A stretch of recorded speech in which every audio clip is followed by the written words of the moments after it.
आज के इस शानदार एक्सप्लेनर में स्वागत है। आज हम ऑनलाइन ट्रेडिंग एजुकेशन की दुनिया की उस कड़वी सच्चाई का पर्दाफाश करने वाले हैं जिसके बारे में अक्सर बात नहीं की जाती। हम ये समझेंगे कि कैसे असली प्रोफेशनल्स को उन लोगों से अलग किया जाए जो सिर्फ भ्रम बेच रहे हैं। तो चलिए बिना किसी देरी के शुरू करते हैं। आज की हमारी ये इन्वेस्टिगेशन 4 मुख्य हिस्सों में बटी है। पहला, द एजुकेटर इल्यूजन। दूसरा, सीधे वेरिफिकेशन के वो तरीके जो असलियत सामने लाते हैं। तीसरा, वो व्यावहारिक रेड फ्लैग्स जो धोखेबाजों की पहचान कराते हैं। और अंत में, रिटेल ट्रेडर्स और असली प्रोफेशनल पोर्टफोलियो मैनेजर्स की दुनिया का असली अंतर। आइए सेक्शन 1 से शुरुआत करते हैं, द एजुकेटर इल्यूजन। आखिर क्यों इतने सारे रिटेल ट्रेडर्स मार्केट में आते ही अपना पैसा गवा बैठते हैं? इसके पीछे एक पूरा छिपा हुआ मैकेनिज्म काम कर रहा है। जरा इस चौंका देने वाले आंकड़े पर गौर कीजिए। 90% रिटेल ट्रेडर्स सिर्फ 90 दिनों के भीतर अपना 90% मार्जिन खो देते हैं। सच कहूं तो ये कोई इत्तेफाक नहीं है।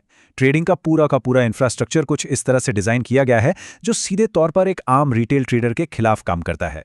और इस पूरे खेल के केंद्र में होता है इंट्रोड्यूसिंग ब्रोकर या आईबी एग्रीमेंट। ये एक ऐसा कॉन्ट्रैक्ट है जहां एक ट्रेडिंग एडुकेटर को रिटेल क्लाइंट्स लाने के लिए कमीशन और स्प्रेड्स पर 25 से 50% तक का भारी रिबेट मिलता है। कुछ रीजन्स में तो हर नए क्लाइंट पर फ्लैट रेट भी मिलता है। यहीं से हितों का सबसे बड़ा टकराव शुरू होता है। एडुकेटर को स्टूडेंट्स की सफलता से कोई मतलब नहीं होता, बल्कि उसे ब्रोकर की कमाई से सीधा आर्थिक फायदा हो रहा होता है। यहीं पर वो विरोधाभास सामने आता है जिसे हम द इन्वर्जन नैरेटिव कहते हैं। एक तरफ एजुकेटर का लक्ष्य है कि ट्रेडिंग का वॉल्यूम और फ्रीक्वेंसी ज्यादा से ज्यादा हो ताकि उनके ब्रोकर रीबेट्स बढ़ सकें। वहीं दूसरी तरफ एक ट्रेडर का लक्ष्य अपनी प्रॉफिटेबिलिटी बढ़ाना और अपनी कैपिटल को सुरक्षित रखना होता है। ये दोनों गोल्स एक दूसरे के बिल्कुल उलट हैं और यही कारण है कि कॉन्फ्लिक्टेड एजुकेटर्स अक्सर ऐसी रणनीतियां सिखाते हैं जिनमें बार बार ट्रेडिंग करनी पड़े, फिर चाहे वो स्ट्रैटेजी काम करे या ना करे। तो अब सवाल ये उठता है कि हम कैसे पहचानें कि कौन असली है और कौन नकली। सेक्शन 2 में हम इसी डायरेक्ट वेरिफिकेशन टूल किट पर बात करेंगे। ये टूल्स किसी भी सो कॉल्ड ट्रेडिंग गुरु को ऑडिट करने के लिए काफी हैं। असली गुरु की पहचान करने के लिए ये 4 बेहद जरूरी वेरिफिकेशन स्टेप्स हैं। स्टेप 1, आईबी एग्रीमेंट की मांग करना। स्टेप 2, ब्रोकर के कंप्लायंस डेस्क से संपर्क करना।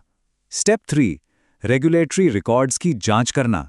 और स्टेप 4, ब्लूमबर्ग टर्मिनल्स पर सर्च करना।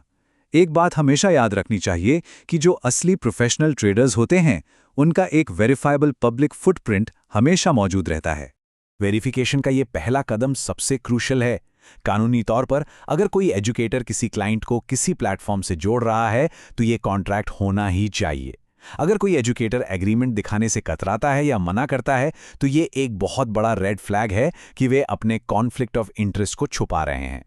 इसी तरह रेगुलेटरी रिकॉर्ड्स चेक करना भी बहुत मायने रखता है। एक जेन्युइन प्रोफेशनल ट्रेडर के रिकॉर्ड में कंट्रोल टास्क का होना जरूरी है। इसका मतलब है कि वो व्यक्ति कानूनी रूप से किसी बैंक या हेज फंड के लिए थर्ड पार्टी का पैसा मैनेज करने के लिए अधिकृत था। इसे यूके में एफसीए या यूएस में फिनरा जैसे पब्लिक रजिस्टर्स पर आसानी से चेक किया जा सकता है। इसके अलावा ब्लूमबर्ग टर्मिनल पर नाम सर्च करने से उनकी पूरी प्रोफेशनल एम्प्लॉयमेंट हिस्ट्री सामने आ जाती है। अगर इनमें से कोई भी रिकॉर्ड नहीं मिलता तो वो इंसान बस एक आम रिटेल ट्रेडर है जो प्रो होने का दिखावा कर रहा है। आगे बढ़ते हैं सेक्शन 3 की ओर, जहां हम बात करेंगे बिहेवियरल रेड फ्लैग्स की। धोखेबाज अक्सर कुछ खास तरह के भ्रमजाल बुनते हैं जिन्हें थोड़ी सी समझदारी से आसानी से पकड़ा जा सकता है। फेक एजुकेटर्स अक्सर ये 5 सामान्य हथकंडे अपनाते हैं। डे ट्रेडिंग या स्कैल्पिंग को प्रमोट करना, किसी चमत्कारी बच्चे यानी वंडर काइंड की झूठी बैकस्टोरी सुनाना, सिर्फ मुनाफे वाले स्क्रीनशॉट शेयर करना, नकली हेज फंड चलाने के दावे करना और महंगी लाइफस्टाइल का दिखावा करना। इन सभी तरकीबों का एक ही मकसद होता है, आम ट्रेडर्स का ध्यान असली इंडस्ट्री की हकीकत से भटकाना। डे ट्रेडिंग की ही बात करें तो ब्रोकर्स का 100% फायदा ट्रेडिंग के वॉल्यूम और फ्रीक्वेंसी से होता है। इसीलिए आईबी एग्रीमेंट वाले एडुकेटर्स हमेशा डे ट्रेडिंग को बेस्ट बताते हैं, जबकि कड़वी सच्चाई ये है कि इसका सक्सेस रेट सिर्फ 20% है और 80% लोग इसमें फेल होते हैं। फिर भी इसे प्रमोट किया जाता है ताकि कमीशन जनरेट होता रहे। और ये वंडर काइंड वाली कहानियां तो और भी दिलचस्प हैं। ये दावा करना कि किसी ने 100 रुपए या $10,000 को लाखों करोड़ों में बदल दिया, अक्सर एक मनगढ़ंत कहानी होती है। ये पूरी तरह से एक बुलशिट स्टोरी है, जिसे खास तौर पर इसलिए बनाया जाता है ताकि कम कैपिटल वाले रिटेल ट्रेडर्स की उम्मीदों और हताशा का फायदा उठाया जा सके। आप जरा इस नंबर पे ध्यान दीजिए, $450। क्या आप जानते हैं ये क्या है? लाइफस्टाइल मार्केटिंग के वीडियोस में जो $1 मिलियन के नोटों की गड्डियां दिखाई जाती हैं, वो असल में प्रॉप मूवी मनी होती हैं, जिसे सिर्फ $450 में खरीदा जा सकता है। किराए की सुपर कार्स और एयरबीएनबी पर लिए गए महलों के साथ ये सारा दिखावा सिर्फ एक इल्यूजन क्रिएट करने के लिए होता है। इसके अलावा कई फेक गुरु विश्वसनीयता हासिल करने के लिए हेज फंड चलाने का दावा करते हैं, लेकिन एक असली हेज फंड सेटअप करने के लिए बहुत भारी इंफ्रास्ट्रक्चर चाहिए। एक ऑफशोर रजिस्टर्ड फंड, एक ऑनशोर मैनेजमेंट कंपनी, एक थर्ड पार्टी एडमिनिस्ट्रेटर, किसी टॉप टियर इन्वेस्टमेंट बैंक के साथ प्राइम ब्रोकरेज एग्रीमेंट और कम से कम $30 मिलियन की कमिटेड कैपिटल। कोई भी इंसान अपने बेडरूम में बैठकर सिर्फ थोड़े से पैसों के साथ खुद को हेज फंड मैनेजर नहीं कह सकता। और हाँ, स्क्रीनशॉट डिसेप्शन की ये ट्रिक तो बहुत ही कॉमन है। इसमें एक ही समय में 2 अकाउंट्स चलाए जाते हैं, एक लॉन्ग और एक शॉर्ट। जाहिर है एक में तो फायदा होगा ही, फिर सोशल मीडिया पे सिर्फ उसी विनिंग ट्रेड का स्क्रीनशॉट डाल दिया जाता है। इस गणितीय चालाकी से ये सुनिश्चित हो जाता है कि उनके पास दिखाने के लिए हमेशा एक विनिंग ट्रैक रिकॉर्ड मौजूद रहे। अब हम अपने आखिरी और सबसे महत्वपूर्ण सेक्शन पर आते हैं, रिटेल वर्सेस प्रोफेशनल रियलिटी। चलिए देखते हैं कि कैसे डम मनी और स्मार्ट मनी के काम करने के तरीके में जमीन आसमान का फर्क है। एक रिटेल डे ट्रेडर और एक हेज फंड मैनेजर की डेली रूटीन को अगर कंपेयर करें तो तस्वीर साफ हो जाती है।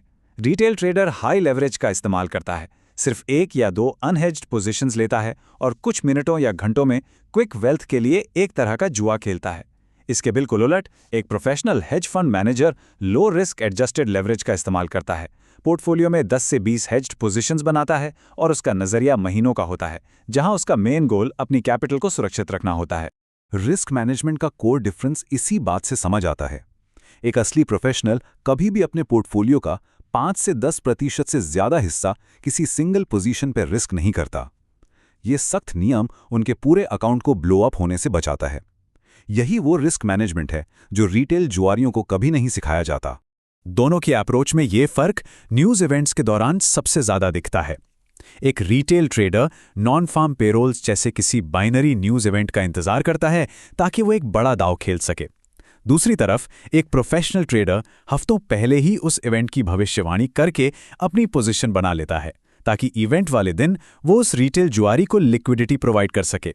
असल में रिटेल ट्रेडर्स अक्सर अनजाने में प्रोफेशनल्स के लिए सिर्फ एग्जिट लिक्विडिटी का काम कर रहे होते हैं। अल्टीमेटली अगर हम गोल्डमैन सैक्स जैसी फर्म्स के प्रोफेशनल ट्रेडर्स को देखें तो वो 90% ट्रेडिंग डेज में मुनाफा कमाते हैं। उनका सीक्रेट है पोर्टफोलियो मैनेजमेंट और रिस्क एडजस्टेड रिटर्न्स। उनका माइंडसेट बहुत क्लियर है, पहले कैपिटल प्रोटेक्शन और फिर ग्रोथ। वो high leverage short term gambling वाले डम मनी अप्रोच से कोसों दूर रहते हैं। तो इस पूरी पड़ताल के बाद अगली बार जब कोई फ्लैश ट्रेडिंग का विज्ञापन रातों रात अमीर बनने का वादा करे तो सोचने वाली बात यह है कि क्या निवेशक फिर से उस भ्रम में फंसेंगे या फिर वो इस वेरिफिकेशन टूलकिट का इस्तेमाल करके सच्चाई का पता लगाएंगे। उम्मीद है कि आज का ये एक्सप्लेनर उस इल्यूजन को तोड़ने में कारगर साबित होगा। ऐसे ही और डीप डाइव एनालिसिस के लिए जुड़े रहें।